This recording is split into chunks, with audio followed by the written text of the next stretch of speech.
Welcome back to the channel the hacker space. तो ये Amazon web services tutorials का next video lecture है। तो इसमें आज हम बात करेंगे जो अमेजोन की प्राइसिंग डिटेल्स हैं, मतलब जो अमेजोन में प्राइसिंग सिस्टम है उसके बारे में बात करेंगे। तो आपको बता दूं कि जितने भी क्लाउड प्लेटफॉर्म हैं तकरीबन तकरीबन सारे ही कॉस्ट एफिशिएंट है, मतलब कि as compare to traditional model जो हम हार्डवेयर परचेज करके सर्वर मेंटेन करते थे। मैंने पिछले वीडियोस में एक्सप्लेन किया है इसको। तो जितने भी क्लाउड प्लेटफॉर्म है, चाहे वो अमेजोन का हो, माइक्रोसॉफ्ट का हो, या गूगल का हो, अलीबाबा का हो, कहीं का भी हो, वो as compare to traditional method बहुत ही कॉस्ट इफेक्टिव, मतलब बहुत ही सस्ते हैं। बट इनमें आपस में भी बहुत कंपटीशन है। जैसे अमेजोन ने स्टार्ट किया था कि वो पहले स्टार्ट किया था कि वो पर आवर के हिसाब से, मतलब हर घंटे के हिसाब से चार्ज करेगा। तो उसके बाद कंपटीशन में माइक्रोसॉफ्ट उसने पर मिनट के हिसाब से चार्ज करना शुरू कर दिया। अब फिर अमेजोन ने क्या किया, पर सेकंड के हिसाब से चार्ज करना शुरू कर दिया। तो अब तकरीबन सारे क्लाउड प्लेटफॉर्म पर सेकंड के हिसाब से ही चार्ज करते हैं। अब इससे कम क्या कर दें, तो उन्होंने डिफरेंट डिफरेंट प्राइसिंग मॉडल निकाले हैं जिसके अकॉर्डिंग हर प्लेटफॉर्म एक दूसरे से अलग बनता है। तो अभी हम अमेजोन की ही बात कर रहे हैं और किसी की बात नहीं कर रहे हैं। तो अमेजोन EC2 जो प्राइसिंग है वो क्या है, तो वैसे डिफरेंट डिफरेंट सर्विसेज के डिफरेंट डिफरेंट प्राइस हैं।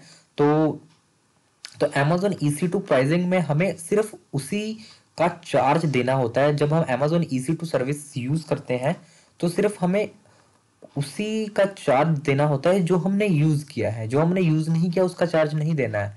ऐसा नहीं है कि, अब मैं आपको समझाता हूँ। मान लो आप एक नेटफ्लिक्स की सब्सक्रिप्शन लेते हो, ठीक है। आपने क्या किया, एक मंथ की सब्सक्रिप्शन ले ली या एक साल की सब्सक्रिप्शन ले ली। अब आपने एक साल की सब्सक्रिप्शन ली है तो आपको पे एक साल का ही करना पड़ेगा, चाहे आप उसे एक मंथ यूज करो, 2 मंथ यूज करो, 3 मंथ यूज करो, या पूरा साल यूज करो। पे आपको उतना ही करना पड़ेगा जितना आपने जितने की आपने सब्सक्रिप्शन ली। ऐसा नहीं आपने एक साल का प्लान लिया, सिर्फ एक महीने चलाया तो आपको जो बाकी के 11 महीने वो रिफंड हो जाएंगे, ऐसा नहीं है। तो जो ये लाइन है यहाँ पे, यू पे only for the compute time that you use, तो ये वही है, जितना यूज करोगे उतना ही पैसा देना पड़ेगा। जो नहीं यूज किया उसका कुछ नहीं देना पड़ेगा, ठीक है। और सिंपल कर देता हूं, आपने Amazon EC2 पे एक सर्वर लॉन्च किया, ठीक है। आपने सर्वर लॉन्च किया, आपको पैसे तभी देने हैं जब वो सर्वर वर्क कर रहा है, मतलब ऑन है, मतलब अप है, ठीक है। जैसे आपने उसे स्टॉप कर दिया, ठीक है, 3 ऑप्शन आएंगे सर्वर के लिए, स्टार्ट, स्टॉप, टर्मिनेट, ठीक है। स्टार्ट का मतलब है वो चल रहा है, स्टॉप का मतलब है उसे रोक दिया गया, टर्मिनेट का मतलब उसे परमानेंटली डिलीट कर दिया गया, उसका सारा डाटा इरेज हो गया है। तो सिर्फ पैसे कब देने हैं, जब वो स्टार्ट कंडीशन में होगा। अगर स्टॉप में होगा तो कुछ डिलीट नहीं होगा, आपका सर्वर स्टॉप हो जाएगा, आपकी सर्विसेज बंद हो जाएगी, दोबारा से स्टार्ट करोगे दोबारा वर्क करने लगेगा।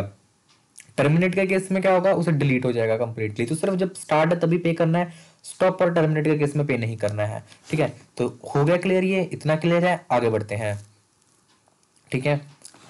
अब ये Amazon EC2 है जो variety of pricing options for different use cases, variety of pricing options हमें प्रोवाइड करता है, जो कि ये है: on demand, Amazon EC2 saving plans, reserved instances, spot instances, dedicated host. तो ये क्या है, इनमें कैसे पे करना है, ये सब हम वन बाय वन जानेंगे, ठीक है। तो चलिए हम शुरू करते हैं ये वाला ऑन डिमांड। तो ऑन डिमांड में क्या है, जैसे नाम से ही क्लियर है, ऑन डिमांड कि डिमांड पर। तो इसमें हम जो इंस्टांस यूज करना चाहते हैं वो यूज कर सकते हैं ऑन डिमांड। मतलब यूज तो हम वैसे सारे कर सकते हैं, तो इसका मतलब क्या है ऑन डिमांड इंस्टांसेस का।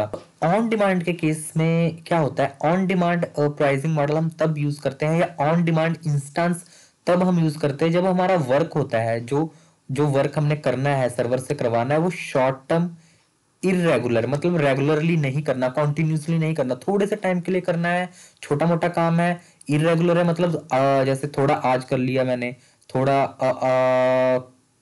2 घंटे बाद कर लिया, 2 दिन बाद कर लिया, 2 हफ्ते बाद कर लिया, मतलब शॉर्ट टर्म इरेगुलर वर्कलोड के लिए ऑन डिमांड इंस्टांसेस यूज करते हैं हम, ठीक है। इसमें कोई अपफ्रंट कॉस्ट नहीं होती और मिनिमम कॉन्ट्रैक्ट अप्लाई नहीं होता, मतलब कोई कॉन्ट्रैक्ट नहीं है। जैसे मैंने आपको नेटफ्लिक्स एग्जांपल दी ना कि अगर यूज करना है तो सब्सक्रिप्शन लेनी पड़ेगी, ऐसा कुछ नहीं है। आपको यूज करना है, आप यूज करो, जितना यूज किया उसका बिल आ जाएगा, आप पे कर दो। अब बंद कर दो, दोबारा 2 घंटे बाद यूज करना है, यूज करो, उसका बिल आ जाएगा, आप उसको पे कर दो। और बिल भी ऐसा है, जैसे आपने ऐसा है कि आपको आज संडे, आपने पूरा दिन यूज किया, ठीक है, ऐसा नहीं कि संडे आप यूज करने के बाद ही बिल बिल पे कर दो, ऐसा नहीं है। वो बिल जितना यूज किया उसका बिल आपको बिलिंग सेक्शन में ऐड हो जाएगा। उसे आपने फिर नेक्स्ट संडे यूज करना है, मतलब वीकली यूज करना है, वो 4 संडे है, 4 दिन का बिल आपको 1 मंथ के बाद पे करना होगा, ठीक है। इतना समझ आ गया, ठीक है। अब ये किन किन केस में यूज होता है ऑन डिमांड, ठीक है। On demand instances include developing and testing applications, ठीक है। आप कोई एप्लीकेशन डेवलप कर, कोई डेवलपर एप्लीकेशन डेवलप कर रहा है, अब उसको टेस्टिंग पर्पस के लिए कुछ सर्वर चाहिए, अब वो अलग से तो सर्वर परचेज करने नहीं जाएगा सिर्फ टेस्टिंग के लिए, तो ये ऑन डिमांड इंस्टांस लॉन्च करके यूज कर लेगा। उसकी कॉस्ट आएगी $1 बस, तो उसमें उसकी टेस्टिंग भी हो जाएगी, लाइव टेस्ट भी करके देख लेगा, और उसे कुछ खरीदना भी नहीं पड़ा अलग से। तो ये हो गया ऑन डिमांड, ठीक है।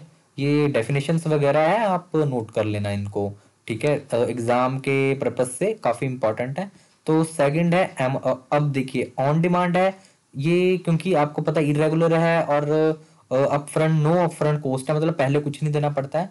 तो ये तो हो गया शॉर्ट टर्म के लिए, अगर टेस्टिंग डेवलपिंग पर्पज के लिए यूज करना है। बट किसी को चाहिए इससे भी सस्ता, ठीक है, कि हाँ मुझे इससे भी सस्ता चाहिए, ठीक है, काम उसने वही करना है बट उससे भी सस्ता, तो Amazon EC2 सेविंग प्लान्स है। तो आप इसमें क्या कर सकते हो, Amazon EC2 सेविंग प्लान ले सकते हो, ये 72% सस्ता पड़ेगा ऑन डिमांड से, ठीक है। मान लो आपको, आप रेगुलर एक डेवलपर हो, ऐप डेवलपर, आपको मंथ में 3-4 बार ऐप टेस्ट करना ही पड़ते हैं, उसके लिए आप क्या करते हो, ऑन डिमांड इंस्टांस लॉन्च करते हो, ठीक है। बट आप मंथ में 4 बार करते हो, हर मंथ 4 बार करोगे, 6-12, मतलब 1 साल तक आप हर मंथ 4 बार करोगे, तो आप 12x4 करके देख लो कितनी बार आपने टेस्ट किया, ठीक है। तो अगर आपको पता ही है, आपने आपका रेगुलर काम यही है, ठीक है, आपने टेस्ट करना है, तो आप EC2 ऑन डिमांड इंस्टांस के अलावा आप Amazon EC2 सेविंग प्लान से ले सकते हो। मतलब ये आपको कंप्यूटर यूजेज 1 ईयर और 3 ईयर के लिए मिल सकती है, या तो आप 1 ईयर का प्लान ले सकते हो या 3 ईयर का प्लान ले सकते हो।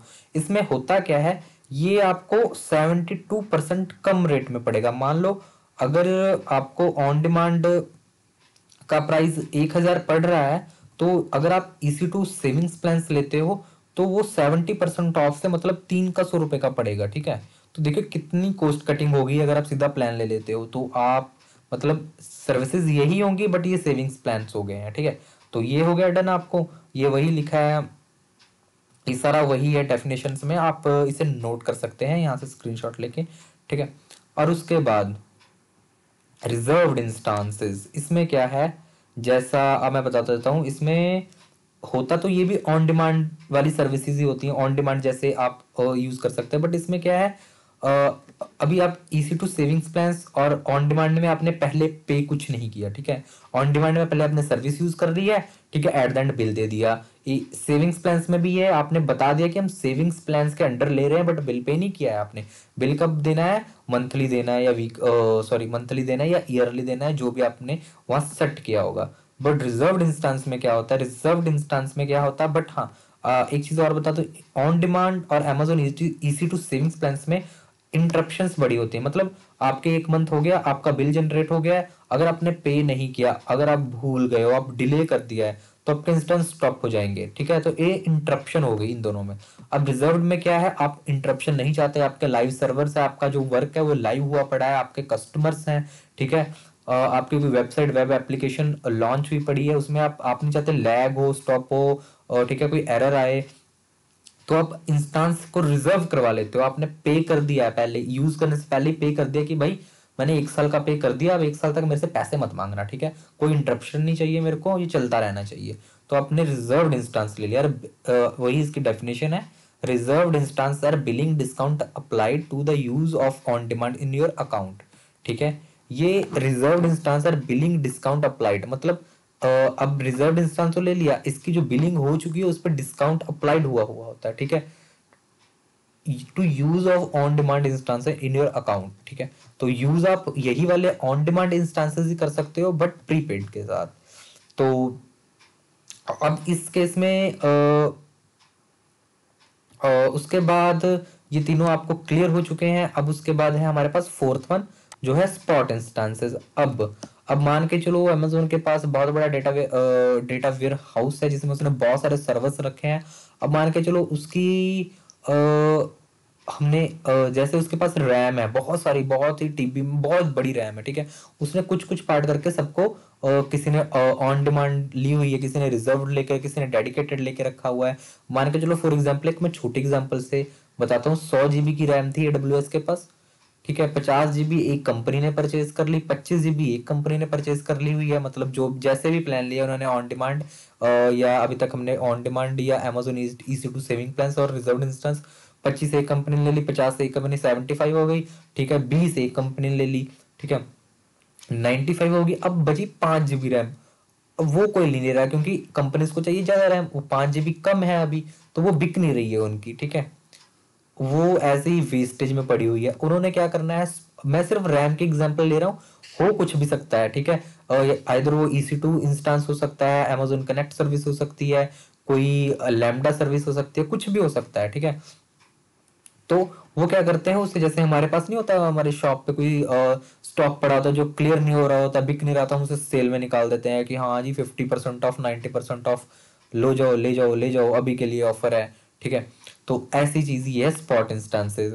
अब ये कौन से ideal for workload with flexible start and end time. तो ये तभी यूज कर सकते हैं हम, मतलब उन लोगों के लिए स्पॉट इंस्टांस जिनका वर्क बहुत कम हो, जिनको अपना पता हो कि मैं यहाँ से स्टार्ट करके, मतलब स्टार्ट और स्टॉप टाइम पता हो उनके वर्क का। क्यों? क्योंकि स्पॉट इंस्टेंस जो होते हैं, जैसे उनके पास 5 GB रैम पड़ी है, उन्होंने उसे सेल पे लगा दिया, मतलब सेल पे नहीं, बिडिंग पे लगाते हैं कि जिसको चाहिए। हमने ये हमारा बेस प्राइस है, मतलब 5 GB रैम का प्राइस उन्होंने 500 रख दिया। अब आपको चाहिए तो आप ले सकते हो। अब उस पर बिडिंग होती है कि मैं 500 में खरीदना चाहता हूँ, फिर कोई आता है नहीं मैं 550 में खरीदना चाहता हूँ, फिर कहता हूँ मैं 600 में खरीदना चाहता हूँ। अगर उससे ज्यादा नहीं मिल रहा है तो वो 600 वाले को वो दे देते हैं 5 GB रैम, पर वो परमानेंट नहीं देते हैं। वो तब तक होती है जब तक उससे ज्यादा अमाउंट वाला कस्टमर उनको नहीं मिलता। अब मान लीजिए उन्होंने 600 में 5 GB रैम दे दी एक बंदे को, अब वो यूज कर रहा है, यूज कर रहा है, यूज कर रहा है। अब Amazon को तुरंत ही मिल गया एक 700 रुपये वाला कस्टमर। उन्होंने 600 वाले, जो जिसने 600 में रैम बाय की थी, उसको एक ईमेल जाएगी, नोटिफिकेशन जाएगा, अलर्ट जाएगा कि हाँ ये स्पॉट इंस्टेंस जो आपने खरीदा है, ये कुछ मिनट बाद या कुछ टाइम बाद, टाइम इंटरवल दे देते हैं कि इतने टाइम बाद ये आपका टर्मिनेट हो जाएगा, आपका जो वर्क है आप सेव कर लो या अपने वर्क को क्लोज कर लो, ये रिलीज होने वाला है, मतलब ये इंस्टेंस। तो इसीलिए कहते हैं कि वही वर्क इस पे किया जाए जो कि सिर्फ फ्लेक्सिबल हो, मतलब जिसका स्टार्ट और एंड टाइम पता हो। स्पॉट इंस्टेंसेस जो होते हैं वो EC2 कंप्यूटिंग कैपेसिटी में offer you a cost saving up to 90% off on demand prices. तो ये जो ऑन डिमांड का प्राइस है उससे 90% ऑफ में होते हैं। जैसे मैंने बताया कि स्टॉक क्लियर करना होता है तो सेल लगा देते हैं, वैसे ही तो वो बहुत सस्ते होते हैं स्पॉट इंस्टेंसेस, बट इनका जो टाइम पीरियड होता है वो कम के लिए होता है, जब तक इसको न्यू बिडिंग नहीं मिल जाती है। तो आप इसका भी पढ़ सकते हैं, स्क्रीनशॉट ले सकते हैं, ठीक है। उसके बाद आते हैं फाइनल में डेडिकेटेड होस्ट। तो डेडिकेटेड होस्ट क्या होते हैं? तो ये तो सारे हो गए टेस्टिंग और डेवलपिंग पर्पस के लिए। अब कंपनीज का क्या होता है? कंपनीज को टेस्टिंग और डेवलपिंग पर्पस के लिए नहीं चाहिए होते, उन्हें परमानेंट चाहिए होते हैं अपने कंपनीज, क्योंकि कंपनीज में बड़े बड़े सर्वर चाहिए होते हैं।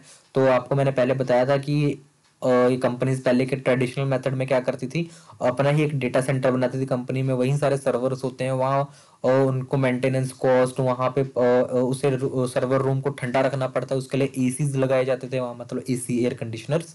तो बहुत सारी कॉस्ट आती थी, बहुत मैन पावर लगती थी और बहुत टाइम लगता था, बहुत पैसा लगता था। बट अब क्या हुआ, क्लाउड पे वो सारा वर्चुअल हो गया। अब है वो हार्डवेयर ही है, बट वो कहीं और पड़े हैं, जैसे AWS के कहीं USA में पड़े होंगे, इंडिया में भी डाटा सेंटर है, तो वो वहां पड़े, उन्हें वर्चुअल करके सर्विसेज दी जाती हैं।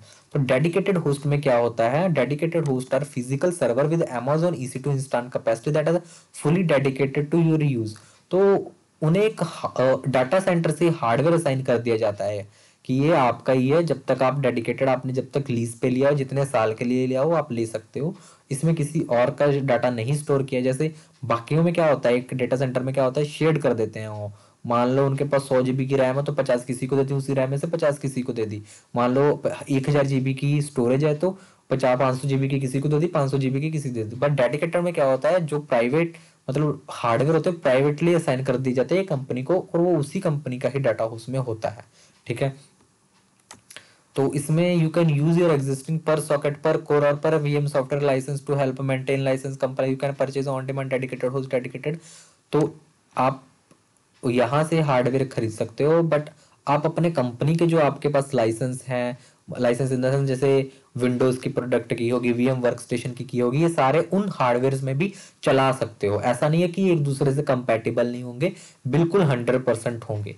ठीक है, तो जैसा इस वीडियो में मैंने आपको बताया कि 5 तरह के प्राइसिंग ऑप्शन है अमेजोन में, तो इस तरह से आप अमेजोन की सर्विसेज को यूज करके उन्हें पे कर सकते हो।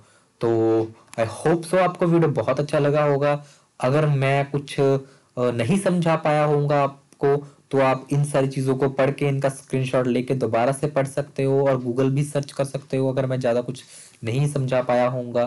तो अगर आपको वीडियो अच्छा लगा तो आप वीडियो को लाइक ज़रूर करें, चैनल को सब्सक्राइब करें और ज़्यादा से ज़्यादा शेयर करें। Thank you very much.